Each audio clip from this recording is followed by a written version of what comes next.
So then what do you do with the Catholics? If you find out someone is Catholic, then what? You're teaching them how to think. Mm-hmm. That's it. It doesn't matter what they think about it. If they think about it in a logical, progressive way, that becomes their habit. So you kind of like gear them to think in a more liberal way. Mm-hmm. Believe it or not,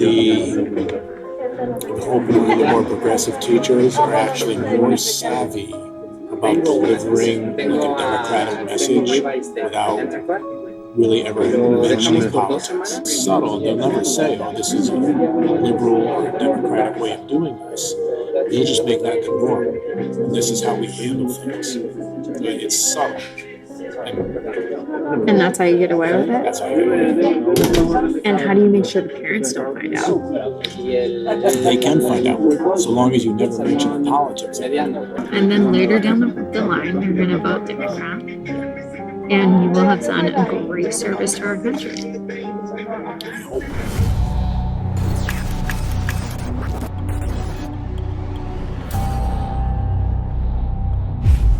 Greenwich, Connecticut is one of the most beautiful and wealthy cities in the Nutmeg State.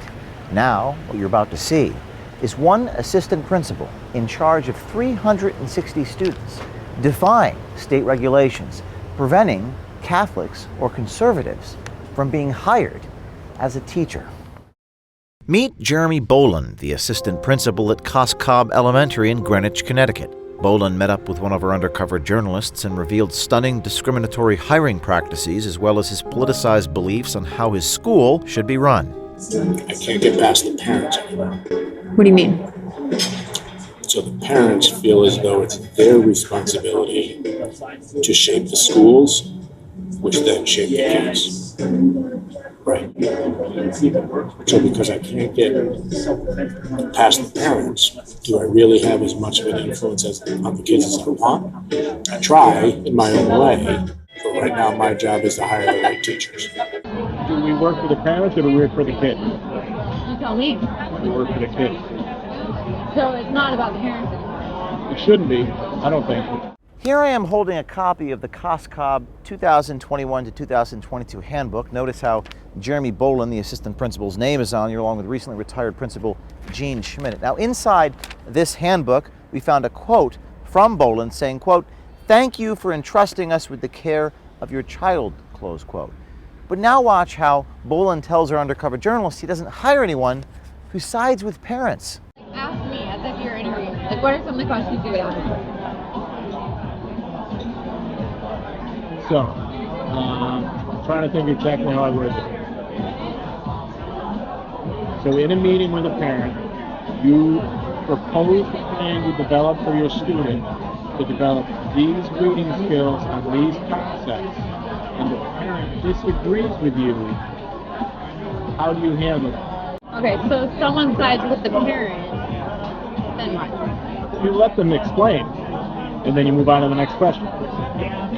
But then eventually the outcome of that, they don't get the job. Now watch as Boland reveals to our journalist how he uses a specific line of questioning during the interview process to help determine if someone is conservative, which plays a key role in his evaluation on whether to hire that individual or not. in the hiring process, how can you figure out who's conservative and who's progressive? It comes down to the stories. So typically an interview is 30 minutes, which is not a long time. So you got to be very specific about the questions. So I've developed a set of questions that I use for almost all my interviews, and it's all leading them to tell a story. So then what do you do with them? Like if they're applying for a job? You interview them, and you call them in a few days and say, sorry, we moved forward with another candidate. So like you would... I haven't hired one yet. And would you ever, you think? I don't think so. It's just that stuck mindset.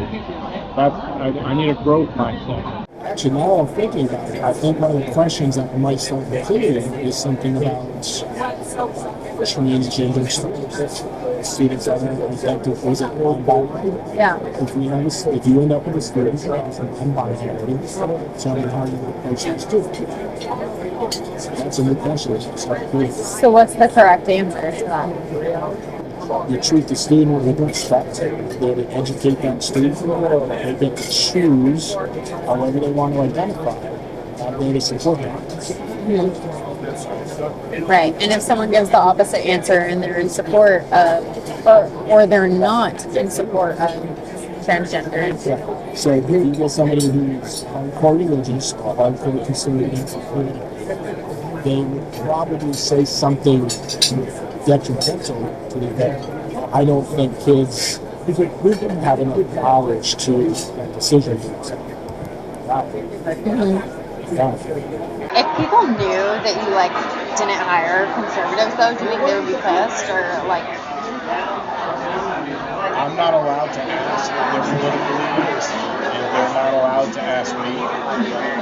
So it just comes down to the questions. The way I've worded some of my questions, you can't really tell. All the proof is in the answer. Right. So that's, I'm doing the best I can. Yeah. Boland's hiring practices aren't limited to just blocking conservatives from obtaining a job. They go as far as discriminating against Catholics, too. So have you found like that certain religions tend to be more right-wing? What do you mean? One, and I'm not a huge expert on religion, but Protestants in this area probably are as well. If they're Catholic, it's unbelievable. Oh, so then what do you do with the Catholics? If you find out someone is Catholic, then what? So would you ever hire a Catholic though? I agree, but why not? Because it's just that there's always that, if they were raised on court Catholic, it's like they're brainwashed. They never change their mindset. So when you ask them to consider something new, like new opportunity, you have to think about this differently, they're just lost at religion. Here I am holding of Connecticut Law Section 46A 60B, which specifically prohibits discriminatory employment practices. A violation occurs if anyone refuses to hire or employ, quote, because of an individual's race, color, religious creed, age, sex, gender identity, or expression, etc., etc.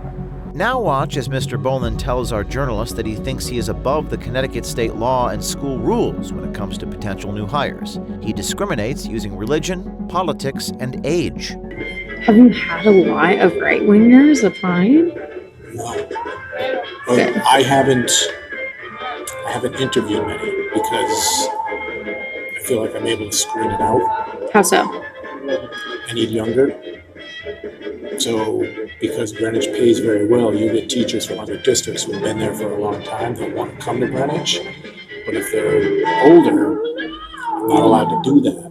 But I can't tell them I'm not interviewing you because you're older. I just don't interview you. So, like for one position, I think we had 30 applicants. So out of all those applicants, I don't think I interviewed anybody over the age of 30. Because they would. A couple of reasons, yeah. Because sometimes the older you get, the more set in your ways, the more conservative you get. Remember that teacher I was talking about before, the 40-year-old? I'll never change that teacher. You're what? I'll never be able to change that teacher. Which one? The conservative one, who's stuck in her ways. I'll never be able to fire her. I'll never be able to change her. So I make an impact with the next teacher I hire. So my instinct for hiring, I've hired maybe 4 or 5 people. They've been pretty good. Okay. So that's where I make my impact.